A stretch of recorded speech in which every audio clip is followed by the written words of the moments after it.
Good evening, everybody. Live and direct from the News Channel 3 home office. I'm meteorologist Austen Onek, giving you an idea as to what's going on with your forecast into the rest of the evening. It's fairly quiet out there. It's after sunset. It's very cloudy. And so naturally, I wear a dark shirt with a dark background. So sorry about that. If you're having trouble seeing anything out across the area for tonight, at least you can get at least my t-shirt and my face and the occasional wave of the hand out there. Things are decently quiet for tonight. We may see some more problems into the course of the next several days. We'll talk more about that coming up here in just a little bit. If you have any questions, the email address should be at the bottom of the screen, but for some reason Google Plus is having some difficulty putting that stuff up here. So as of right now, we're not going to be putting that on the screen at this point in time, but you know the address. It's austin.onek@WREG.com. If you'd like to send me any information about what you see on here or what you'd like to see on here, please let me know about that. Currently in the area around the remote weather station on the Opportunity rover, looking around the area at a high of 21 degrees. That was from just about maybe 3 days ago, and into around the area of to the last couple of days, low temperatures, 113 degrees below zero. So we did manage to get at least a little bit of some fairly chilly weather up around Mars. That's actually decently warm for that area. If you'd like to know more, go to mars.nasa.gov for more information about all that up there. Did manage to have a earthquake around the area of southern Missouri into late yesterday afternoon. It's about a 2.4 if you felt that. Please make certain to tell the Center for Earthquake Research and Information about it.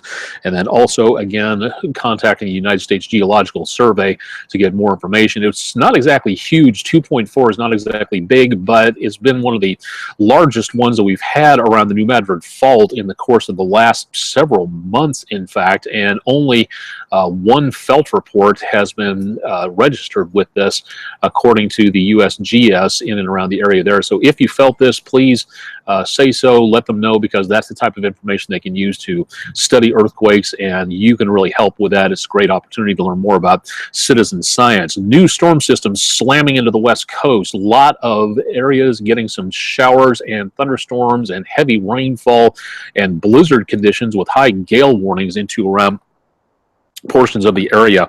So we continue again to see the possibility of some fairly ugly conditions for traveling, and that storm system is going to be making its way across the country, and as it does, we'll be seeing more problems out of that into the next several days. That storm system again out this direction, but it's going to be again dislodging a lot of cold air coming down from the northern plain states and Canada, and that's where we could see from the Great Lakes to the Great Plains the possibility of some freezing rain, sleet, and snow just north of the Mid-South area. That's again going to be a bit of a problem north of us, not directly for us at this time. Main problem for us, the windy conditions out there, the brown counties that you see across the Midwest and the Mid-South, those are wind advisories taking place, and that's in effect until about 6 o'clock. That should be expiring here pretty soon as the winds have calmed down by just a little bit across much of the area, but could be some breezy conditions out across much of the Mid-South throughout the rest of the afternoon.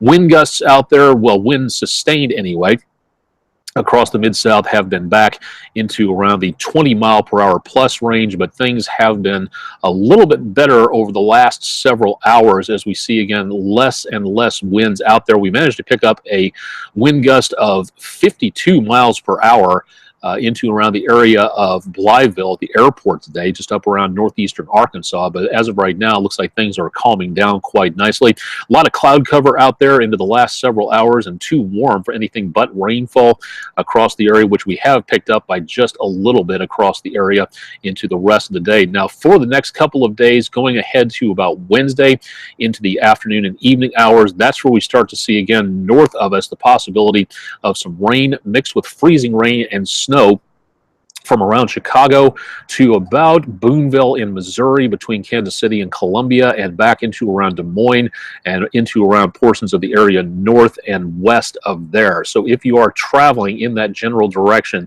could be some dicey travel, again, up into around the upper Midwest. But for us, it looks like it's going to be just the main possibility of seeing anything in the way of showers or thunderstorms out there. Notice the temperature difference well below freezing back up around Des Moines. And as you go a little bit closer to I-70, 70. We got some temperatures a little bit better, but just a little bit above freezing out there, and then back into the upper 60s to lower 70s into around the rest of the Mid-South. Let's go ahead and zoom in on the area and see what's going on. High temperatures today, beautiful out there. Low temperatures tonight only dropping into the mid to upper 50s, and partly the reason why I'm outdoors doing this forecast for tonight, because it's very nice out here. Winds, again, will be a little breezy at first, but then as we go into tomorrow morning, very early tomorrow morning, winds will become light and variable. Tomorrow, high temperatures pushing 70 degrees across much of the Mid-South area, but chances of showers and maybe a rumble of thunder could be possible toward afternoon, but much of what we're seeing right now will be just showers across much of the area.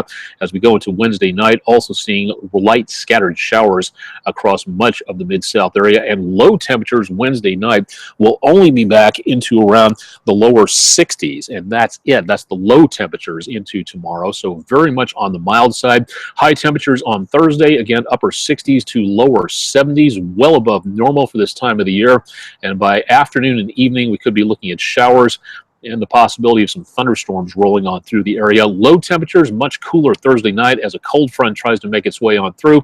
And then by Friday, you can see the big split in temperatures as that cold front edges its way into the area, but it's not going to be sticking around for a while, and it looks like just showers out there only. No reports of anything involving snow or frozen precipitation, and by the time we hit Saturday, temperatures will be a little cooler to the north of I-40, mid to upper 50s, and mid to upper 60s south of I-40, with chances of showers remaining out there, and high temperatures on Sunday even warmer, going back into the mid to upper 60s to right around the lower 70s. Got any questions about the forecast or something else you want to see out there? Drop by my Facebook page at facebook.com/Austen Onek, WREG, if you'd like to know more about what's going on out there. All kinds of neat things we've been posting lately. And also on Twitter, if you'd like to drop by at twitter.com. That's _WREG3. Great opportunity to learn more about what's going on in and around the Mid-South area. I'd be glad to have you along, so stop by and take a look. And also on Instagram at @WREG3. Great opportunity to learn more about dinosaurs today at the Pink Palace Museum, and had a chance to take a look at a Chaco Canyon iron meteorite, which was really cool. Featured that across the area today.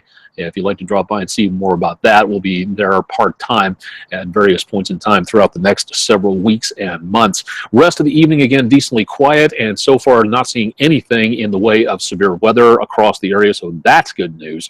But we'll keep our eyes on that as we go into the peak of the prime weather season, which is starting from now up until about the early portions of April or May. This is the time of the year to make certain you're ready to go for when it comes to both winter weather and severe weather across much of the Mid-South. Again, if you'd like to contact me, @Onek_WREG3 on Twitter, austin.onek@WREG.com for my email address, and of course, you know all about the Facebook page. Just search me out there and you should be able to find me. I'm meteorologist Austen Onek, wearing a dark black shirt on a dark black background. Sorry about that, need some more lights out here. I'm meteorologist Austen Onek. Stay tuned for more coming up with News Channel 3 on air and online throughout the rest of the evening and throughout the rest of the week. And join me at Kroger at Poplar and Kirby tomorrow, where you'll be able to take a look at helping others in the Mid-South in ways you may not have thought of. Stay tuned for that. That's coming up tomorrow. And stay tuned for more with News Channel 3.